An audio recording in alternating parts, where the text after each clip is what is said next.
Alright, so listen, stop scrolling. I am not marketing a song or I'm not telling you to click the link and buy. However, this is probably the most important message I'm ever going to share on this page.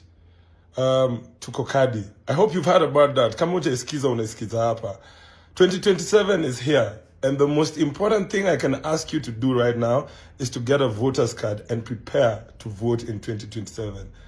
Look, I've been on numerous podcasts, Econini podcasts, I've been to Mic Check, and constantly I keep telling people to get registered. And I constantly tell you guys about the people who keep spreading defeatist messages. The people who tell you, oh, mbona tuchukue kura na tunajua wataiba.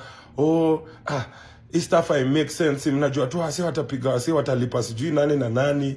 Oh, kura yangu haita count. Listen.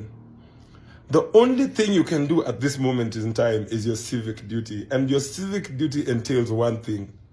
Enda uchukue your voters card sai. Si kazi ngumu ni kupanga tu line. Let me tell you, nobody is too cool to perform their civic duty. Go and get into that line and get your voters card ready, because this is a matter of life and death for us. Literally. I'm not even joking about this. It is a matter of life and death. Alright? It is a matter of whether we want a better Kenya for us or not. Sawa. And so right now the message is simple. Talk to your friends. Every time mkienda bash, kitu ya kwanza uliza mse, uko registered as a voter.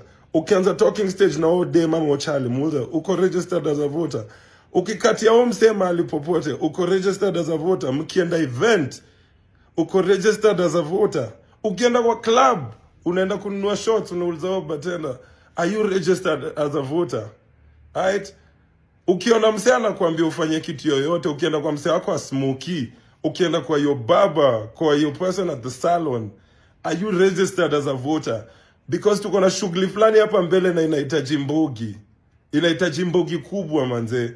We're fighting a massive war, and it needs everybody. It needs all hands on deck. We all need to be prepared for this thing. And me personally, I'm telling you, I'm going to do my part. I'm registered as a voter. I will attach my voter card registration there for you to see. Ndo mjue si ati naongelea kitu sijafanya. I will be telling my friends. Poleni manze, kuna msee amenipigia, but swali ya kwanza nimemuuliza ni, je, uko na kura wewe? Unanipigia uko na kura? Anyway, more than just register as a voter, the one thing I'm going to do personally is make sure everyone around me is registered as a voter. Yani kama tuko Kodong na wewe na ujaregister, kaa hapo kando. Sijali wewe ni mdeadly aje, kaa hapo kando kwanza. Hauko ndani mpaka ukwe na kura. Kama Kimanzi, Mutinda, my homies kina Jole hawana kura, naambia, "Hey, tunakulove my dog."